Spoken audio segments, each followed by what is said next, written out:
해주셨는데요. 서든에서 공부할 때 참 이금주 선교사님 밥 맛있게 먹었습니다. 귀한 교제도 나눴고, 오늘 이렇게 화면을 보니까는 낯익으신 또 얼굴도 계시고, 저희 교회 파송 선교사님들도 계시고, 또 그 외에도 또 낯이 익으신 선교사님들이 많이 계신데요. 선교사님들끼리 이렇게 만나시니까 너무 보기가 좋습니다. 아까 한 15분 전부터 들어와서 선교사님들 이렇게 서로 대화하시고 또 이렇게 만남 가지시는 그런 모습을 보니까 너무 보기가 좋습니다. 이게 제가 강의해야 될 자리가 아닌 것 같습니다.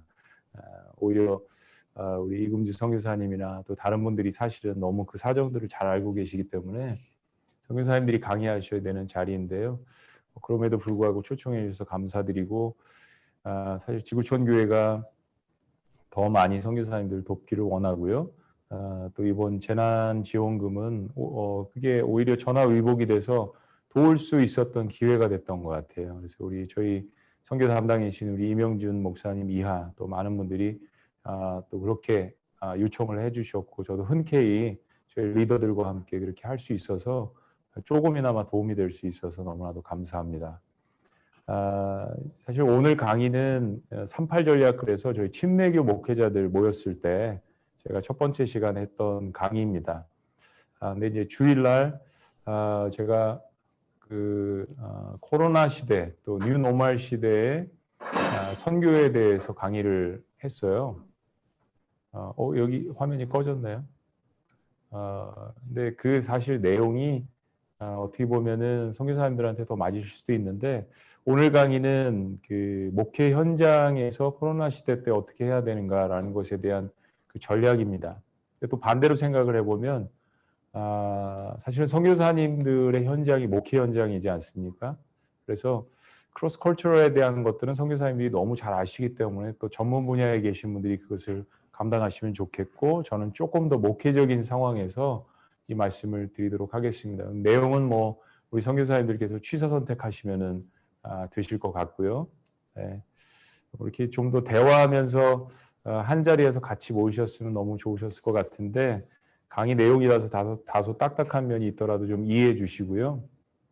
마지막에 한두 가지 정도 질문을 또 받도록 하겠습니다. 강의는 1시간 정도인데 40분에 좀 맞춰서 할 것 같습니다. 다 마치지 못할 수도 있을 것 같아요. 근데 또 원래 한 강의들도 교회 홈페이지에 저희 성도님들을 대상으로 해서 같은 강의를 또 한 것들도 있습니다. 참조하시면 좋겠고요.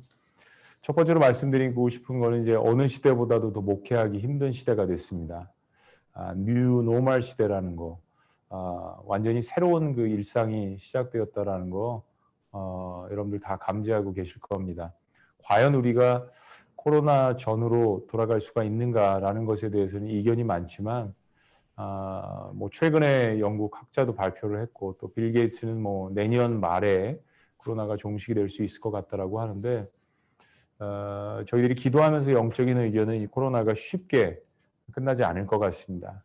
그래서 막연히 끝나기를 기대하기보다는 하나님께서 지금 이 허락하신 상황 가운데에서 이 팬데믹 이 상황 가운데서 우리가 어떻게 복음을 증거하고 선교하는가라는 것을 하나님의 뜻을 분별하고 또 새로운 시대에 새로운 전략에 맞는 것을 저희들이 생각하는 것이 필요하다고 생각해요.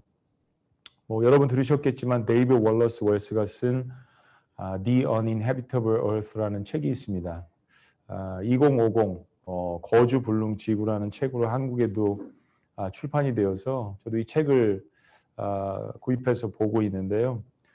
내용은 그렇습니다. 지구 온난화가 심각해지고 또 여러 가지 반복적인 팬데믹이 생기고 자연재해가 있는데, 이것이 이제 점점점 한번 일어나면 깊고 또 주기가 굉장히 짧아지고 전 지구적으로 영향을 미친다라는 거죠. 그런 의미에서 저희가 지금 맞이하고 있는 코로나 팬데믹은 인류 역사가 겪었던 중에 가장 강력한 것 같습니다.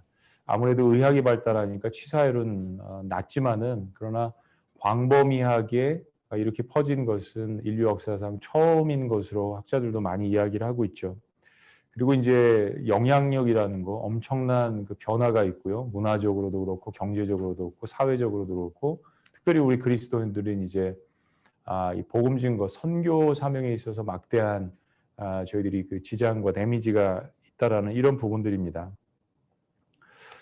그런 것들에 대해서 좀 고민을 많이 했는데요. 그러면서 그 한복판에 하나님께서 이런 질문을 던져주시는 거예요. 뭐냐면 과연 인류 역사상 우리가 지금 겪고 있는 이 코로나 팬데믹이 최악이었을까라는 것이죠. 깊이 사실 이 질문을 던져봤을 때는 우리 시대의 코로나 바이러스만 최악이 아니라는 겁니다. 특별히 우리 그 2000년 교회 역사를 보면 엄청난 도전들이 많았습니다. 엄청나게 많은 사람들이 순교와 또 핍박을 당하였고 로마 제국도 그렇고 이슬람권에서도 그렇고 최근에 있는 공산치하 뭐 중국이나 러시아나 엄청나게 많은 사람들이 고난을 겪었습니다. 1차 세계대전도 그렇고 2차 세계대전도 그렇고 지구 이런 고난들이 닥칠 때마다 지구의 종말이라는 것에서 저희들이 이야기를 많이 했죠. 이렇게 열악한 환경 가운데서도 우리 신앙의 선배님들이 영적으로 이 일들을 잘 헤쳐나갔던 것을 저희들이 볼 수 있습니다. 저희 그리스도인들은 어떤 그 시대를 막론하고 모든 환경을 초월해서 진리를 붙들고 있는 사람들입니다. 우리가 코로나 바이러스가 아무리 위력이 있어도 결국 복음의 능력 위에 있지 않다라는 것, 이 사실을 먼저 저희들이 깨닫는 것이 중요하다는 것입니다. 시대의 도전과 위협 속에서도 본질적으로 변하지 않는 것이 있다는 것을 저희들이 먼저 생각하는 거예요. 어떤 상황 속에서도 변하지 않는 진리, 바로 예수 그리스도의 십자가의 복음을 저희들이 붙들고 있다는 이 사실을 저희들이 간과해서는 안 되겠습니다. 바울이 고린도전서 2장에서 내가 십자가와 거기 못 박히신 예수님 외에는 어떤 것도 알지 아니하기로 작정했다라는 이야기를 합니다. 바울이 당시 당면한 그 도전들은 우리가 코로나 사태에 겪는 이 어려움보다 훨씬 더 큰 어려움이었을 것이라고 그렇게 생각이 됩니다. 자동차나 대중교통도 없었고 지금 이렇게 강의를 이렇게 인터넷 시대 줌으로 들으시는데 이러한 문명의 이기도 없었던 그런 시대죠. 이메일도 할 수 없었고 교회 건물은커녕 예수님 믿는다는 것 그 자체만으로도 생명의 위협을 받던 그런 시절입니다. 터키에 가서 바울이 전도 여행을 했던 그 길을 쭉 이렇게 걸어본 적이 있습니다. 그런 생각이 들었어요. 어떻게 이런 상황 가운데서 이런 길들을 걸어서 당시 전 세계 복음을 증거했을까? 참 머리가 숙여지는 그러한 그 순간들이었습니다. 그런 바울에게서 오늘 세 가지 핵심 교훈을 저희들이 배우기를 원합니다. 바울이 목회적인 위기 가운데서 고백한 이 목회 본질이 사실은 교회사 2000년을 이끌어온 목회 본질이라는 생각이 들어요. 지구의 종말이 오더라도 변하지 않는 본질이 있다는 것이죠. 고린도전서 2장 1절부터 5절 말씀을 통해서 먼저 전략을 이야기하기 이전에 코로나 상황 이후에도 변하지 않아야 할 목회의 본질 세 가지를 먼저 함께 나누기를 원합니다.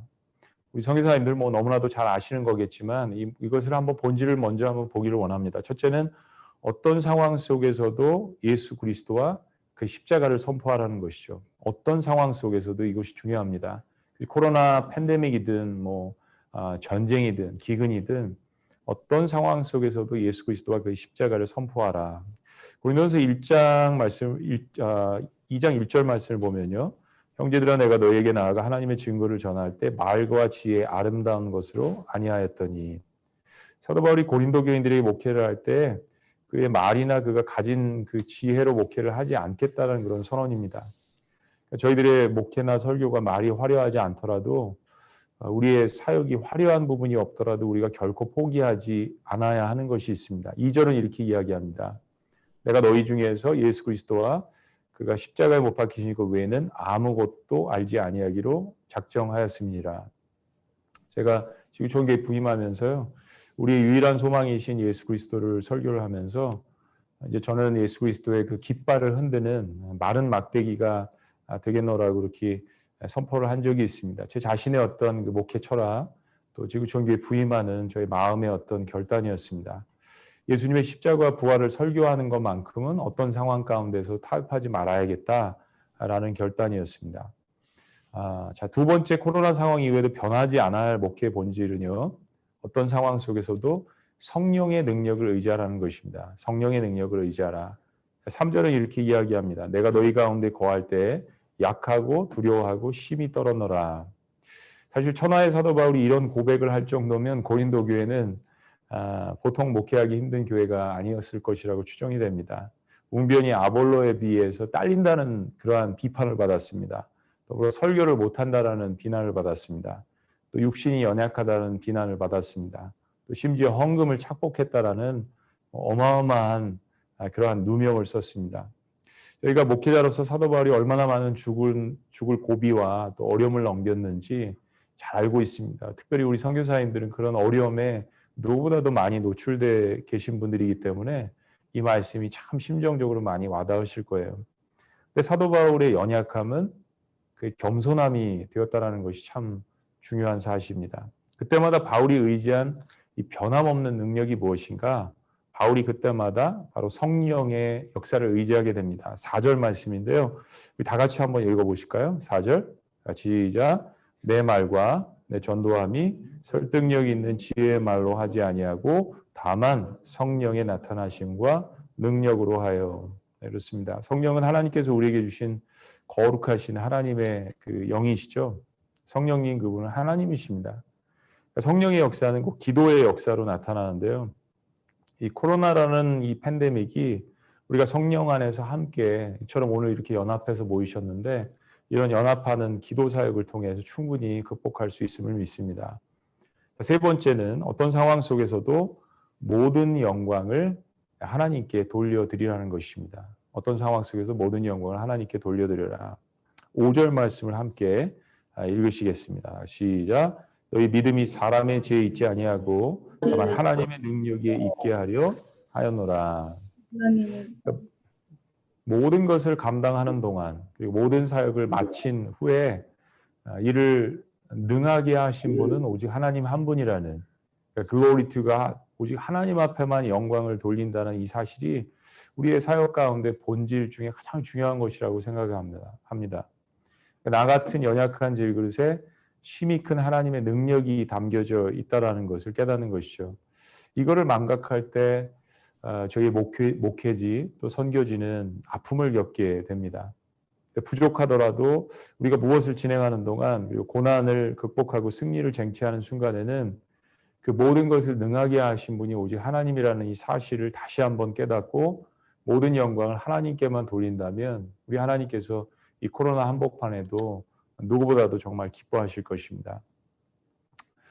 제가 목회를 하면서 여러 가지 어려운 상황들 또 고난을 겪으면서 그런 생각이 들었습니다. 우리에게는 목회 성공이 중요한 것이 아니라 부르심에 대한 순종이 중요하다는 것이요.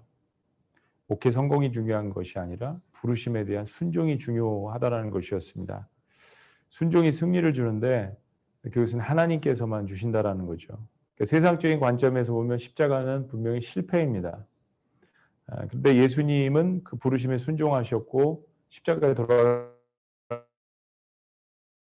돌아가셨지만 그 성공은 우리가 무엇을 이룬 후에 그것을 이루게 하신 하나님 앞에 영광을 돌려드리는 겁니다. 그러면 실패하는 것도 하나님의 뜻일 수 있다는 이 사실을 저희들이 깨닫고 실패해도 하나님 앞에 영광 돌리는 거죠.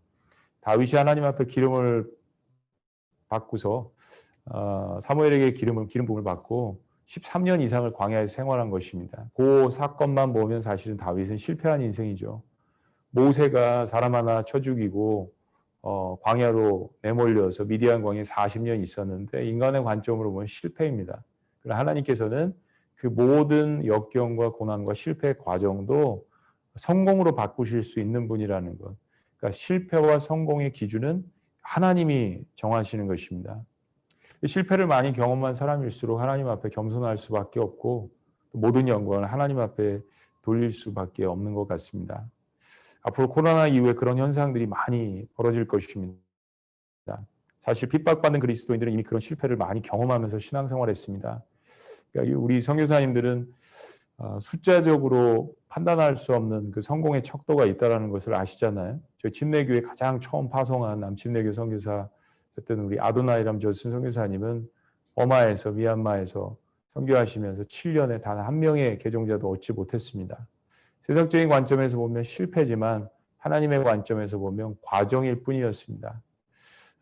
그렇다고 이런 것들을 저희들이 다 실패라고 할 수 없겠습니다. 아도나람 저슨도 마찬가지고 허드슨 테일러도 마찬가지고 또 26살에 선교지에 도착했는데 6개월 있다가 순교한 그런 사람들의 삶을 보고 저희들이 실패라고 이야기하지 않습니다. 전혀 그렇지 않습니다.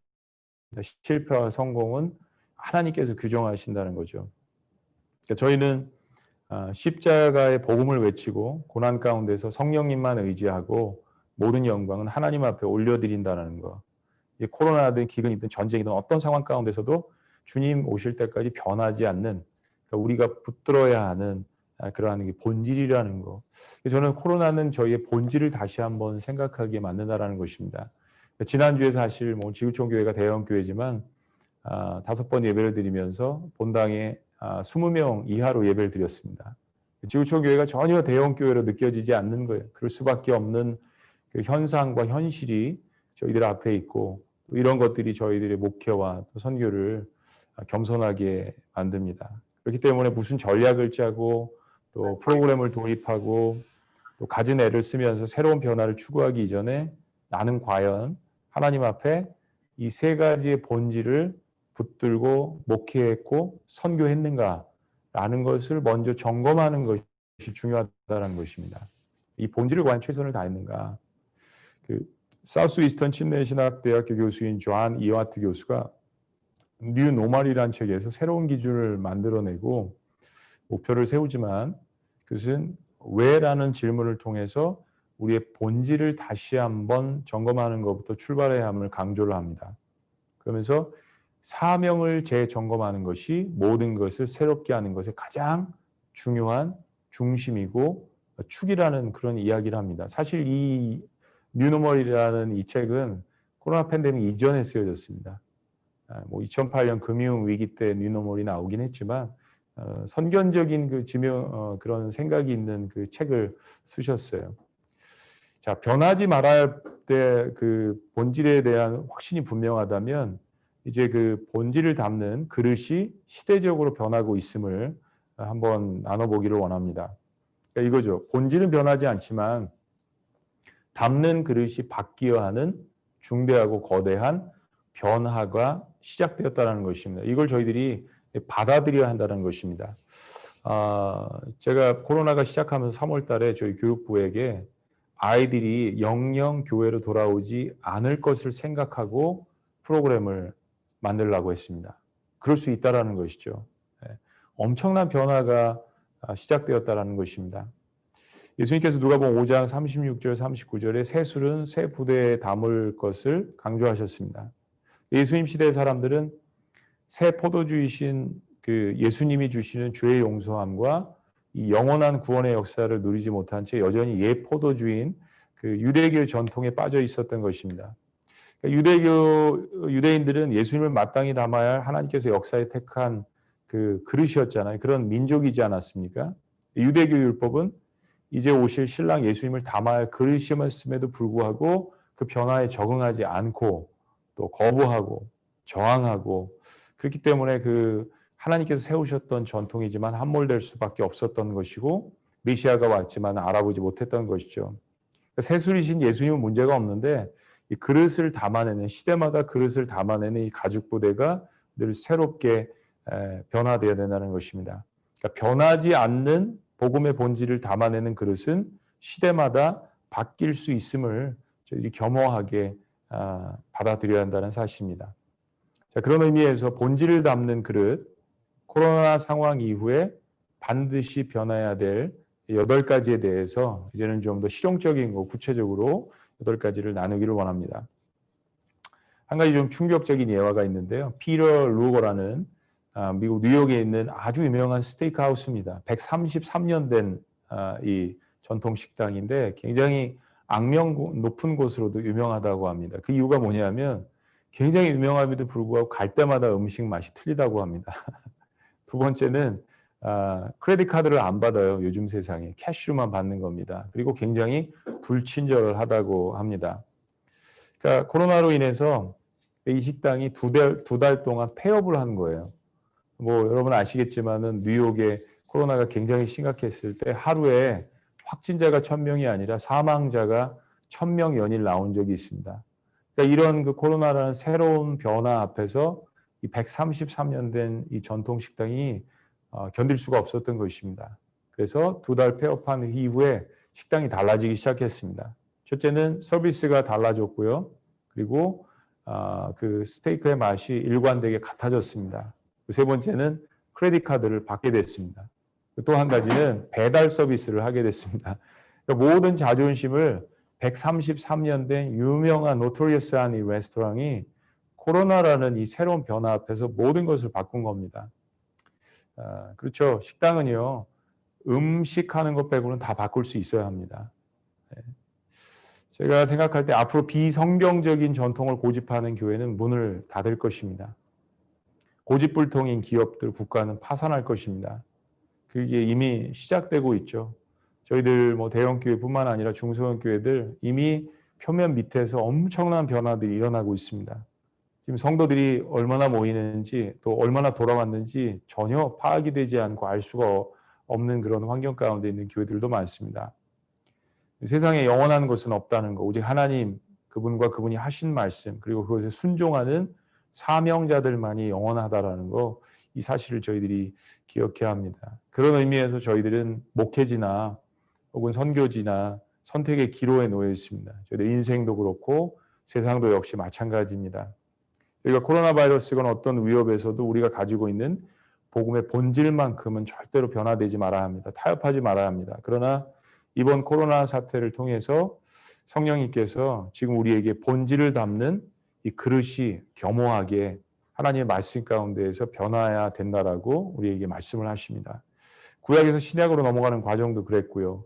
또 신약에서 새로운 하나님께서 세우신 교회를 세우셔서 2000년사 교회로 넘어가는 과정도 그랬고요. 재난이 발생할 때마다 그랬고요.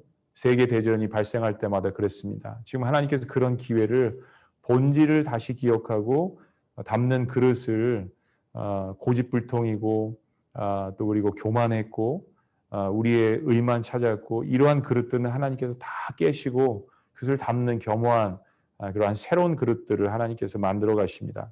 자, 이제 제가 지난 몇 개월 동안 씨름한 8가지 주제를 나누도록 하겠습니다. 40분에 하려니까 제가 말을 엄청나게 빠르게 합니다. 다 이해하시죠? 자, 본질을 담는 그릇. 코로나 상황 이후에 반드시 변화해야 될 첫 번째는 사탄에게 양보한 가상 공간을 탈환하라는 것입니다. 사탄에게 양보한 가상 공간을 탈환하라. 우리가 그동안 인터넷 공간이나 사이버 공간이 영적이지 않은 곳이라고 오랫동안 방치를 해두었습니다. 그렇기 때문에 N번방 같은 그러한 일이 벌어진 것이죠. 우리 선교사님들 잘 아시죠? N번방 사건이 사회적으로 엄청난 파장을 일으켰습니다. 저는 N번방만 있다고 생각하지 않습니다. 그것은 빙산의 일각에 불과하고요. 어마어마한 가상 공간에서 우리의 자녀들을 악한 길로 인도하고 우리 가정을 파괴하는 일들이 수없이 지금 일어나고 있다고 생각합니다. 이거를 지저스의 방으로 만들어야죠. 그런 기회를 하나님께서 지금 주셨습니다. 우리 목회자들에 비해서 선교사님들이 훨씬 더 이 테크놀로지에 민감하시고 또 IT 이런 것들을 적극적으로 훨씬 더 이전에 목회자 이전에 활용을 하신 것에 대해서 감사하게 생각하고요. 또 뭐 이슬람권에서도 제가 알고 있는 그런 분들이 이것을 활용해 가지고 또 뭐 터키에 있는 분이 그렇게 하셔서 이란이나 이쪽에 있는 형제님들이 또 예수님을 영접하고 또 그러한 그 사건들도 심심치 않게 보고를 받습니다. 10대들의 여가 시간의 70%가 핸드폰을 한다고 합니다. 여가 시간에요. 또 어른은 40%. 그러니까 인터넷 공간에서 삶을 보내는 시간은 우리의 상상을 초월합니다. 핸드폰이 우리 몸의 일부분입니다. 어느 한 조사에 의하면요, 그 한 사람이 핸드폰을 터치하는 하루의 횟수가 2,600번이라고 합니다. 무려 2,600번. 중독된 사람은 5,000 횟수가 넘는다고 합니다. 그러니까 핸드폰은 우리 신체의 일부입니다. 때문에 우리는 이 사탄에게 내어준 가상 공간을 복음을 증거하고 사람들을 살려내는 순기능으로 dysfunctional한 거에 대해서 wholly functional한 그러한 그 기능으로 저희들이 만들어야 한다는 것입니다. 제가 볼 때 사이버 공간을 미전도 종족이라고 명하고 그 공간을 저희들이 사로잡아야 합니다. 수십억만 명의 사람들이 접속하는 이 공간이야말로 복음을 증거하고 순기능으로 만들어야 되는 그런 그런 스페이스고 그러한 공간이죠. 현재 코로나 상황 가운데서 인터넷 사역을 활발히 하지 않았던 교회들, 전통적인 교회들, 교회 뭐 건물만 크고 또 다 같이 모이는 대형 집단 그릇에만 초점을 맞췄던 이런 교회들이 굉장히 어려움에 처해 있습니다. 사실 교회 사이즈에 상관없이 미디어 사역은 반드시 해야 되는 그런 시대가 되어버린 지 오래되었는데 그것을 저희들이 많이 간과하고 있었던 것이죠. 코로나 상황이 이거의 중요성을 우리 턱 밑까지 오게 만들었습니다. 교회에서 만든 영상을 유튜브에서 시청하는 사람들 중에서 가장 높은 시청자들의 연령대가 5, 60대로 나타났습니다. 5, 60대요. 예상하는 것처럼 가장 낮은 퍼센트가 시청자들이 10대, 20대예요. 더 충격적인 게 뭐냐면 일반 세상 영상물들을 유튜브 상에서 시청할 때는 정확히 반대 현상이 일어난다는 것입니다. 이 현상이 의미하는 게 뭐냐면 교회 컨텐츠가 세상의 컨텐츠에 비해서 현저히 떨어진다는 거예요. 교회에 오는 아이들도요, 지금 교회에서 아이들을 위한 영상물을 엄청나게 많이 만들어내지 않습니까? 지금 여름 성경학교를 할 수 없기 때문에 저도 이제 이거 마친 다음에 인터뷰를 해가지고 아이들한테 뭐 미취학도 그렇고 중고등부 또 그리고 이제 청년들한테 보내야 돼요. 근데요, 아이들이 교회 오는 것만큼 이 영상을 보지 않는다라는 것입니다. 교회 이 영상물이 세상에 비해서 너무 떨어지니까 아이들은 10대, 20대는 유튜브나 영상물을 가장 많이 세상 것을 보지만 교회에 있는 아이들도 마찬가지고요. 그러나 교회 영상물은 보지 않았었습니다. 지금 이제 조금씩 그 퍼센트가 올라가고 교회에서 만드는 영상물들도 굉장히 수준이 이제 높아지고 있지만은 이 현상이 의미하는 것은 우리에게 굉장히 많은 것들을 부여하고 있습니다. 세상의 변화에 대해서 교회가 그동안 무시했다라는 것이죠. 제가 균형적으로 동시에 말씀드리고 싶은 것은 화려한 기술이나 어떤 그 장비가 부족하더라도 일단 컨텐츠가 좋으면, 왜냐하면 저희들은 변하지 않는 그 메시지를 통하여서 변화할 수 없는 사람들을 변화시키는 진리를 붙들고 있는 사람들이기 때문에 메시지가 중요하다는 것이죠. 근데 저희는 폭발적인 성령의 능력을 가지고 있는 메시지를 갖고 있기 때문에 유튜브들이 핸드폰 하나로 승부를 하는 것처럼 저희들이 화려하지 않더라도 그 메시지 자체에 목숨을 거는 것이 중요하다는 것입니다. 제가 대한민국의 1위부터 10위까지 유튜버들을 한번 조사를 해봤습니다. 그랬더니 뭐 1위, 2위는 엄마들이더라고요. 핸드폰 하나 가지고 아이를 어떻게 키우는지 육아 일기를 쓰는 것이 뭐 400만 명, 500만 명의 독자를 가지고 있는 거예요. 나머지 뭐 4위부터 10위까지는 보니까 다 먹방입니다. 20대 초반에 아이가 6인가 그런데요. 이 청년이 뭐 그냥 계속 먹는 걸 가지고 올리는데 200만 명, 300만 명씩 보는 거예요. 제가 참 하나님 앞에 회개가 들었습니다. 하나님, 제가 전하는 이 말씀이 통닭보다 못하다는 이야기입니까? 참 회의가 들더라고요. 물론 이제 저희는 수많은 설교자들이 있기 때문에 뭐 그런 면도 있겠지만은 구독자가 이제 나눠지니까요. 그러나 어쨌든 얼마만큼 하나님 앞에서 성도들 앞에서 말씀을 심각하게 준비하고 목숨 걸고 이 설교 컨텐츠를 저희들이 다가가야 하는가라는 것에 대한 경각심을 깨닫게 됐다는 것입니다.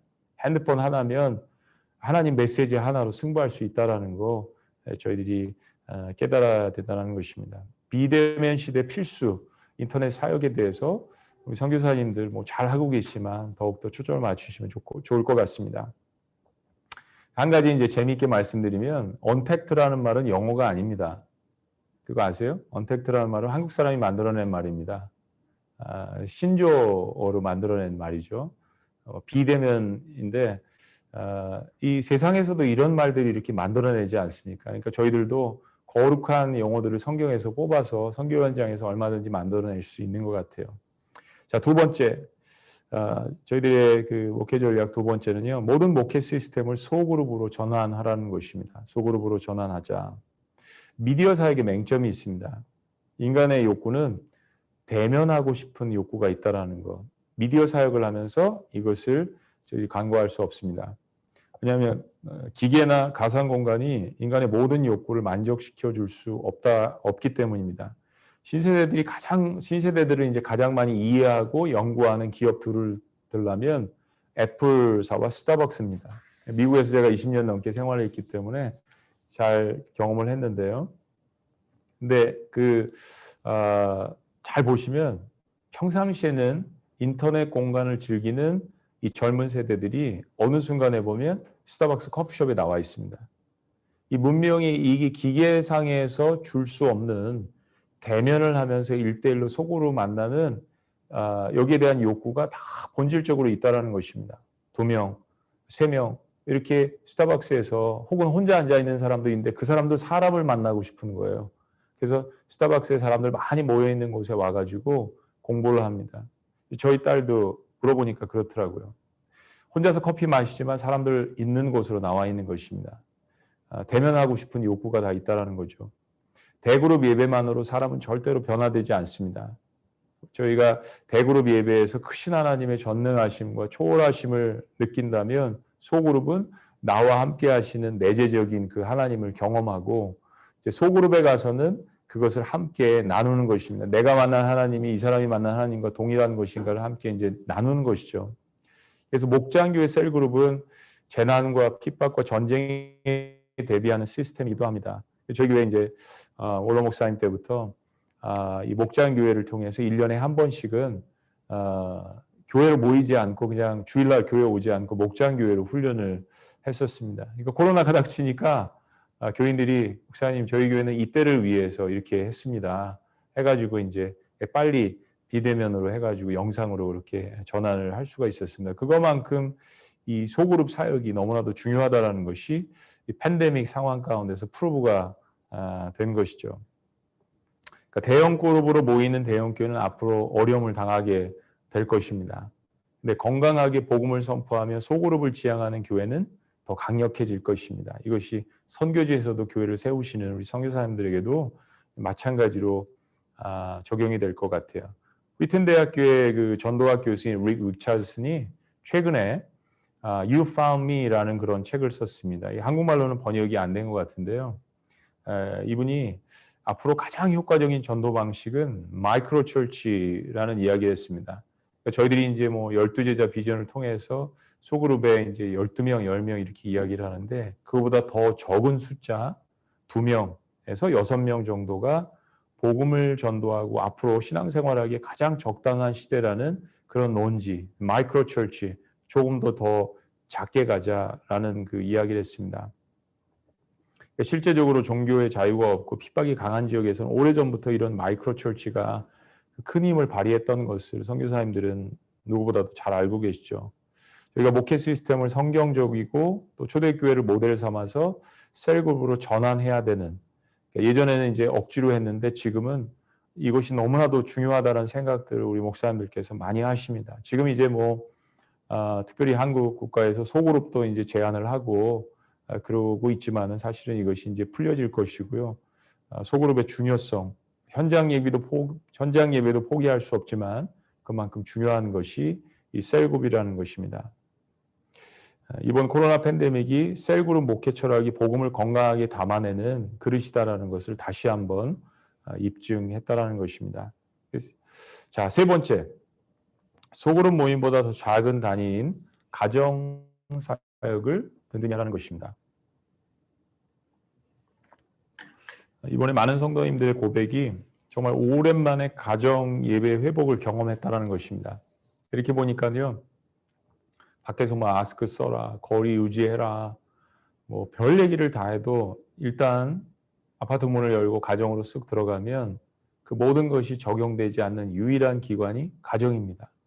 가정에서 마스크 쓰지 않고요, 거리 유지하지 않고요, 아이들과 그냥 러닝이 있고 같이 씨름하고, 저희들이 참 그 교회 안에서 많이 모이면서 가정의 소중함에 대해서 많이 잃어버리고 있지 않았나 그런 생각이 듭니다. 저희도 이제 부활절 전에 고난주간을 맞이하면서 이제 새벽 보통 그 부흥회를 하는데, 새벽기도 부흥회를 하는데 저녁에 가족들이 다 같이 모이자라고 해서 했습니다. 굉장히 많은 성도님들이 참여를 했는데 이제 녹화를 했다가 저녁 8시에 틀었어요. 그러니까 저희 목회자들도 교직원들도 다 같이 가정에 간 거죠.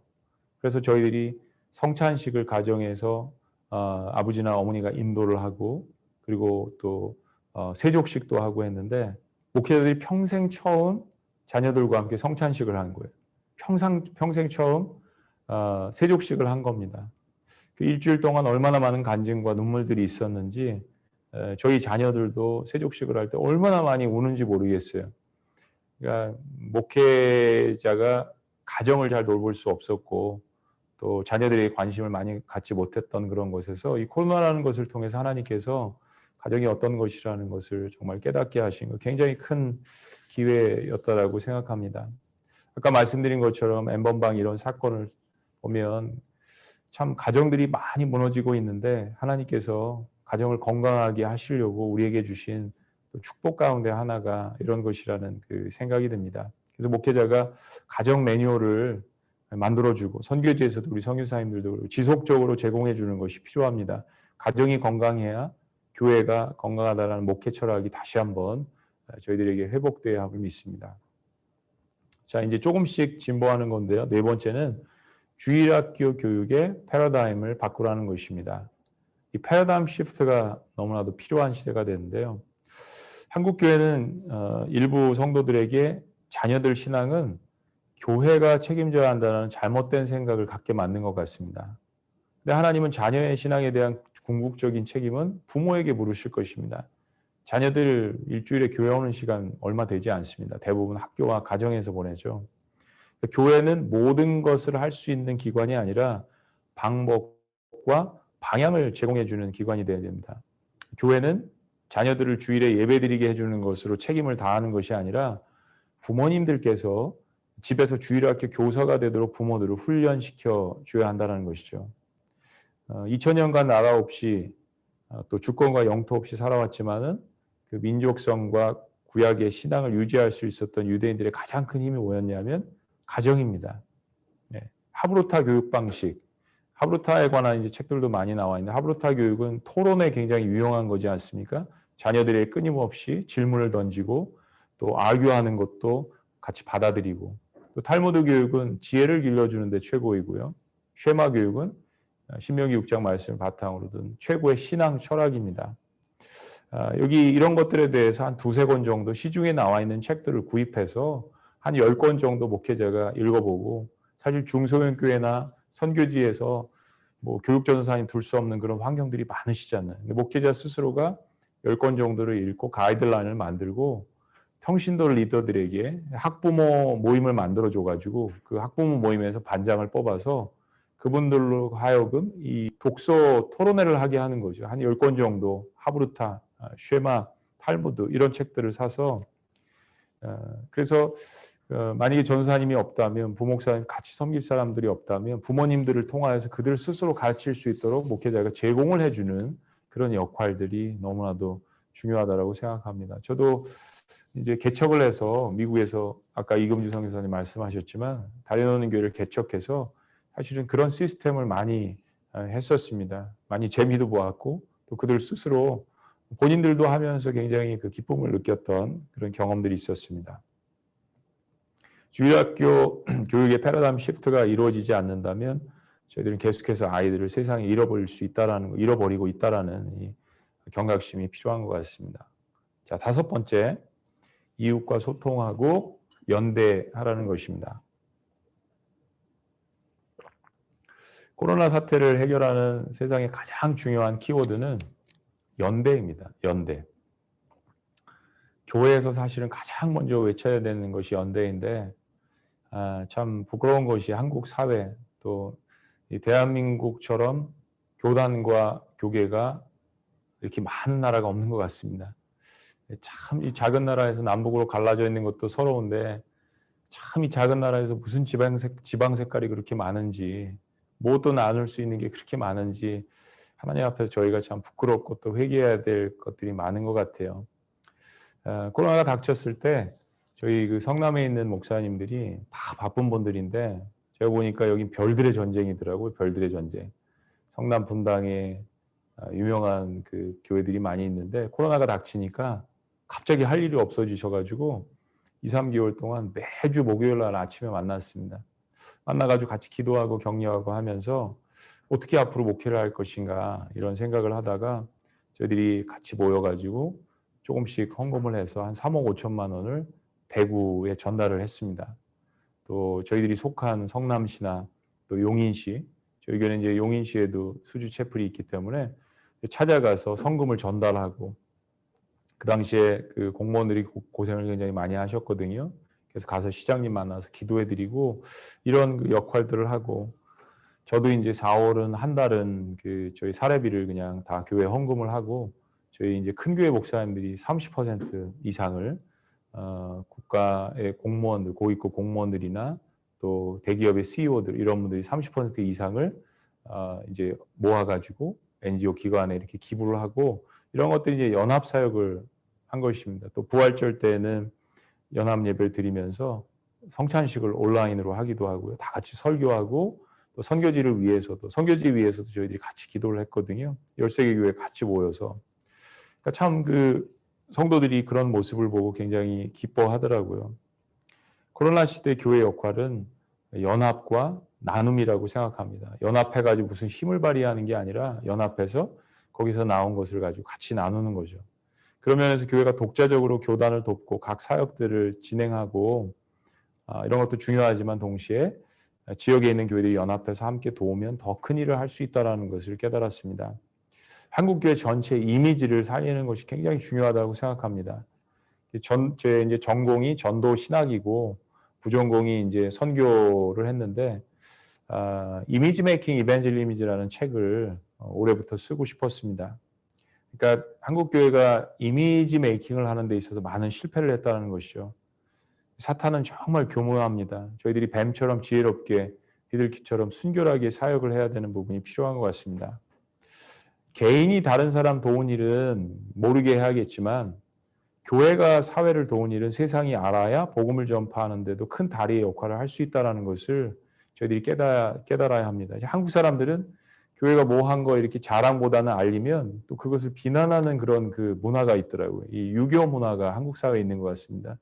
미국 사람들은 기부 문화가 발달해서 누가 기부하면 또 이름 모아가지고 뭐 새기기도 하고, 또 다른 사람들 보고 자극받고 칭찬하고 자신도 기부하고, 이런 것들은 굉장히 건강한 문화라고 생각을 합니다. 초대교회가 예수님을 믿는 영적인 부분에서는 핍박을 받았지만 그들의 삶과 구제하는 행보에는 칭찬을 받았다라는 거 저희들이 균형 있게 기억해야 합니다.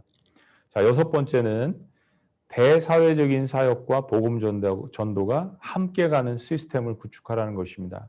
대사회적인 사역과 복음 전도가 함께 가는, 사실 선교사님들은 이 사역을 잘 하시는 것 같아요. 어쩔 수 없이 그렇게 해야 되는 것도 있지만은, 이제 제3세계나 대부분 선교지로 가신 그런 그 지역들이 낙후하니까 우리나라에 와 선교사님들이 병원 지어주고 학교 지어주고 소셜 미니스트리를 많이 하셨던 것처럼 선교사님들은 뭐 이 사역을 잘 감당하고 계시죠.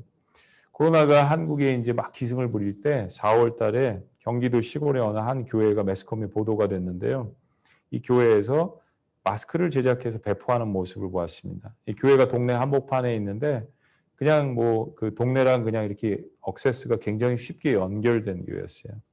교인이 100명이 되지 않는데 마스크를 만들어가지고 배포를 하니까 사람들이 뭐 100명 이상 쭉 줄을 지어 있는 거예요. 마스크 받기 위해서. 그 당시에 마스크가 동인하고 굉장히 귀했거든요. 성도들은 한 3, 40명 교회 안에 모여가지고 재봉틀로 면 마스크를 만드는 거예요. 인터뷰를 하는 사람들 중에 상당수가 교회에 나오지 않는 사람들이었는데 그 사람들이 하는 이야기가 다 교회에 대한 칭찬 일색이었습니다. 교회가 어려운 때 이런 일을 해주어서 너무 고맙다라는 이야기예요. 통계 자료 있다가 저희들이 좀 보겠지만요. 설문조사에서 교회가 공적 영성과 사회 구제, 이것에 대해서 앞장서야 된다는 이야기를 많이 했습니다. 교회가 복음 전가하는 것에 대해서는 뭐 세상 사람들 다 알죠. 그러나 그것이 워킹 하려면, 그리고 그것이 굉장히 그 영향력을 가지고 온전하게 이루어지려면 이런 그 영적 공성 또 사회 구제에 앞장서는 이런 모습들이 필요한 것 같습니다. 그러니까 포스트 모던 시대에는 보이는 복음이 필요하고 복음으로 살아내는 크리스찬이 필요합니다. 보이는 복음이 필요한 시대가 됐고 복음으로 살아내는 크리스찬이 필요한 시대가 되었습니다. 젊은 세대들이 자주 하는 말이 show me the money, 돈 보여달라는 이야기였잖아요. 부모님 나 사랑하면 show me the money. 우리 저기 과거에 랩을 했던 전도사님이 앉아 계셔서 제가 쳐다봤는데 세상 사람들이 그러는 거예요. 예수님 사랑만 이야기하지 말고 사랑을 좀 보여달라고, 복음을 보여달라고. 복음으로 살아내는 크리스천들이 이제 필요한 그런 그 시대가 되었습니다. 예수 그리스도의 복음의 바이러스는 모든 악한 바이러스를 단 한순간에 없앨 수 있는 능력이 있음을 믿습니다. 코로나 바이러스로 죽일 수 없는 죄의 권세도 예수님의 보혈은 능히 파괴할 수 있지 않습니까? 그런 그 복음의 능력의 사실을 믿으시고 복음도 증거하면서 사랑과 구제에 저희들이 앞장선다면 엄청난 성령의 역사를 하나님께서 일으키실 줄로 믿습니다. 한국교회 그리고 저희들의 선교도 그렇고 모판 자체를 다시 짜야 되는 그러한 시점에 있지 않나 생각이 듭니다. 그런 책이 있어요. Church Upside Down. 하와이에서 목회하시는 목사님이 쓴 책의 제목인데 Church Upside Down. 완전히 뒤엎으란 이야기죠. 우리의 목회 토양과 또 선교 전략, 그릇을 완전히 새롭게 하나님께서 뒤엎고 계십니다. 그것을 절감하고 있습니다. 자, 7번째는 중보기도 사역이 교회의 영적 뿌리가 되게 하라는 것입니다. 중보기도 사역이 교회 또 선교지의 영적 뿌리가 되게 하라. 중보자는 중보기도자만을 이야기하지 않습니다. 이 중보기도는 은사더라고요. 어떤 사람은 그냥 뭐 4-5시간씩 아주 쉽게 기도하시는 분이 있는데 저도 뭐 1시간 기도하는 게 쉽지가 않습니다. 근데 제가 말씀드리는 중보기도는 조금 다릅니다. 가장 중요한 중보자의 역할은 교회 담임 목회자들, 그러니까 우리 선교사님들도 리더이신데 리더들의 역할입니다. 제가 생각하는 중보기도는 이런 면이 있습니다. 공동체가 불의와 부정으로 무너지면 지도자는 어디가 무너졌는지를 점검을 하고 그 부분을 하나님 앞에 가져가서 고쳐달라고 기도해야 합니다. 수많은 영적 은사를 가지고 있는 중보기도의 은사를 가지고 있는 사람들에게 리더들이 기도하면서 어디가 무너져 있는지를 점검을 하고 이 부분이라고 외치는 것이 리더의 역할이라는 거죠. 교회에 기도하는 자들에게 이 사실을 알리는 역할입니다. 에스겔의 역할은 파수꾼과 중보자의 이 두 가지 역할을 하나님께서 에스겔서에서 이야기를 하시더라고요. 팀으로 사역할 때는 에스라는 파수꾼의 역할을 했고 느헤미야는 중보자의 역할을 했습니다. 사실 느헤미야는 이제 행정가라고 많이 알려져 있지만 중보자의 역할을 감당했습니다. 에스라는 파수꾼으로서 말씀을 외치고 느헤미야를 보시면 느헤미야는 3개월 이상 금식하고 영적으로 무너진 것을 찾아서 중수하고 회포단 성전을 144년 동안 중수하지 못했던 그 성전을 단 52일 만에 감당을 했습니다. 기도의 역사라는 거죠. 느헤미야는 단순한 행정가가 아니었습니다. 3개월 이상을 금식기도한 진정한 중보기도자였습니다. 코로나는 이 중보기도에 불을 당길 수 있는 절호의 기회입니다. 교회가 아무리 많은 프로그램이 있어도 중보가 없으면 한낱 비즈니스 프로그램에 불과한 것입니다. 저희 교회에서 이제 NCC 기도회라고 그래가지고 For Nation, For Corona, For Church 그래가지고 매일 밤 9시에 모여서 저희들이 기도회를 영상으로 같이 말씀을 나누면서 했습니다. 처음에는 이제 우리가 중보기도자들을 3,000명 제가 부임하면서 1,000명에서 3,000명으로 늘렸는데요. 메시지를 다 보냈어요. 그래가지고 기도 제목을 해가지고 10가지 기도 제목을 해가지고 저희들이 보냈는데 코로나 때문에 이제 비대면으로 전환이 되면서 영상을 미리 만들어가지고 매일 밤 9시에 기도를 하게 했습니다. 엄청난 기도 제목들을 가지고 저희들이 3,000명 이상이 중보기도를 해왔는데 지금도 계속 문자 메시지로 기도를 하고 있고요. 최근에 이제 교단 컨퍼런스를 하면서 저희가 저희 교회가 3,200개 정도 되는데 저희 중보기도자들이 3,000명 정도 돼서 3,300명 정도 돼가지고 교단에 있는 한 교회씩을 다 이렇게 이름과 목사님 성함을 알려드렸습니다. 저희들이 평생에 이 교회를 품고 우리 교단 교회들 한 개씩 품고 기도하자. 우리 교단 선교사님들은 저희 교회에서 다 기도를 하죠. 그러니까 그런 그 기도의 역사. 예를 들면 저희 교단 총회와 유튜브를 연결해서 매일 3,300명의 목회자들이 순서적으로 돌아가면서 1년에 기도를 하면 350명이니까 10년간 교단과 교회와 신학교와 민족과 선교사님들을 위해서 기도하면 10년 후에 어떤 일이 일어날까요? 하나의 예를 들어서 말씀을 드리는 것입니다. 이런 기도 운동이 이런 폭발적으로 비대면 사회 가운데에서 IT 테크놀로지를 가지고 인터넷으로 저희들이 기도할 수 있다는 것이죠. 자, 마지막 8번째는요.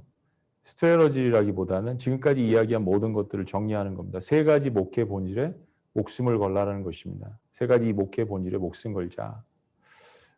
이 이야기를 통해서 격려해 드리기를 원합니다. 교회 모든 사이즈를 떠나서 선교지에 우리 선교사님들이 사역하신 모든 선교의 사이즈를 떠나서 손바닥만한 핸드폰 안에 하나님께서 모든 것을 다 담게 하셨어요.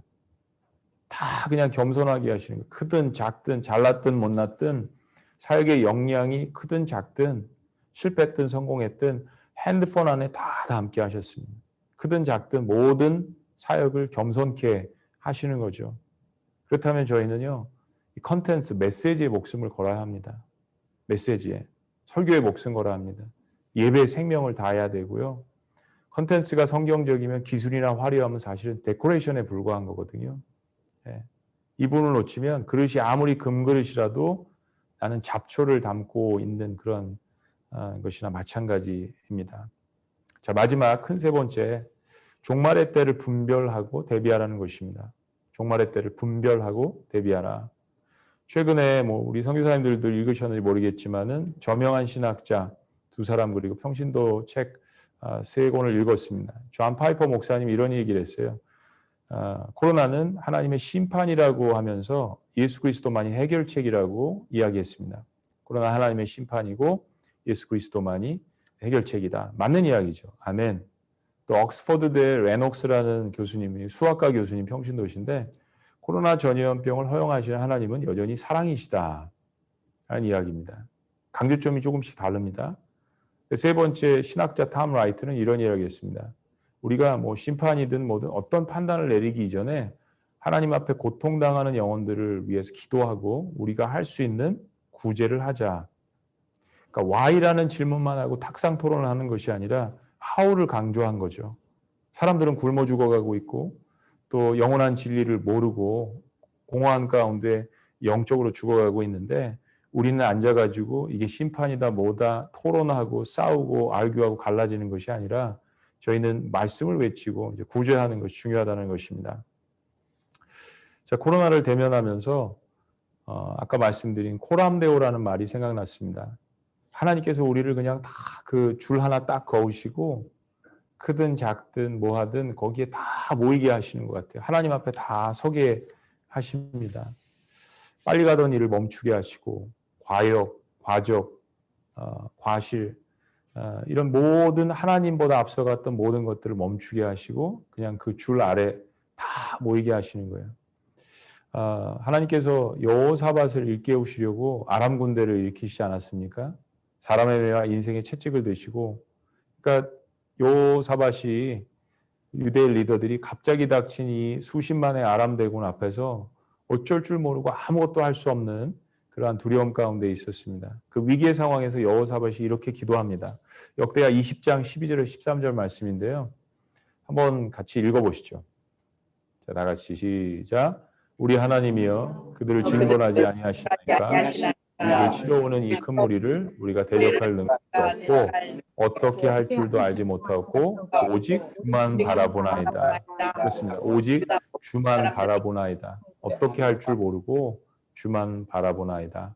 그리고 13절이요. 시작. 유다 모든 사람들이 그들의 아내와 자녀와 어린이와 더불어 여호와 앞에 섰더라. We are standing before God. 우리가 어쩔 줄 모르고 God, we don't know what to do. 우리 선교사님들은 영어 다 잘하시니까. 네. 이금주 선교사님 몇 개 국어를 하시죠? 네. 참 하나님 앞에 우리를 다 서게 하셨어요. 그냥 어쩔 줄 모르고. 그러니까 우리는 하나님 앞에 지금 서 있을 수밖에 없는데 단순히 서 있는 것이 아니라 여호사밧의 이야기처럼 하나님을 바라보고 있는 것입니다. 본질을 회복하는 것, 예배를 회복해 하시고 우리의 사명을 회복하게 하시고 3월 초부터 오래전부터 계획했던 예배 시리즈를 했는데요. 예배 시리즈를 했다니까요. 그 예배 시리즈를 하면 사람들이 모여야 되잖아요. 근데 그 첫날이 본당에 아무도 없는 날이었습니다. 성도님들이 한 사람도 올 수 없는 날이었습니다. 그 예배 시리즈를 18주 동안 했습니다. 참 하나님께서 겸손하게 하시더라고요. 그래서 예배 창문을 열라 그런 책이 출간이 되긴 했는데 한 모든 것들을 겸손하게 하시고 Holy Paradox 하나님께서 거룩한 역설을 저희들에게 이야기하시는 것 같아요. 코로나 앞에 서니까 다시 한번 말씀드리지만 PPT 보여주세요. 모든 사이즈가 다 핸드폰 안에 들어가게 하셨습니다. 그러니까 우리의 건물, 역사, 스펙, 자랑하는 전통이 다 보이지 않는 거예요. 얼마나 우리를 겸손하게 하시는 시간인지 모르겠습니다. 그러니까 그 옛날 개척교회 했던 생각이 나더라고요. 그 개척교회 했을 때 그런 경험을 참 많이 했습니다. 우리 선교사님들도 선교지에 가셔가지고 이제 교회를 개척하시고 섬기실 때, 그러니까 설교하다가 누가 한 사람 뒤에서 이제 중간에 누가 이렇게 들어오면 새로운 사람이 이제 늦게 온 거예요. 그러면 설교를 멈추고 모든 것을 다 멈추고 뛰어나가서 탕자를 맞이하는 아버지의 심정으로 발바닥이 보이도록 뛰어나가서 그 사람을 안아주고 싶은, 그 개척교회 했을 때 그런 그 초심, 한 영혼을 사랑하는 그런 마음들을 하나님께서 깨닫게 하시는 그런 시간이 아닌가 그런 생각이 듭니다. 왜 우리 같은 가죽 부대에, 왜 우리와 같은 질그릇에 주님을 담게 하셨을까?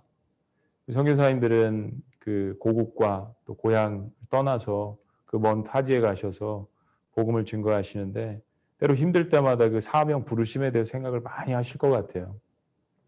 근데 왜 우리와 같은 자들을 부르셔서 주님의 몸의 공동체를 이루게 하셨을까? 또 왜 우리와 같은 자들을 주님께서 제자 삼으셨을까?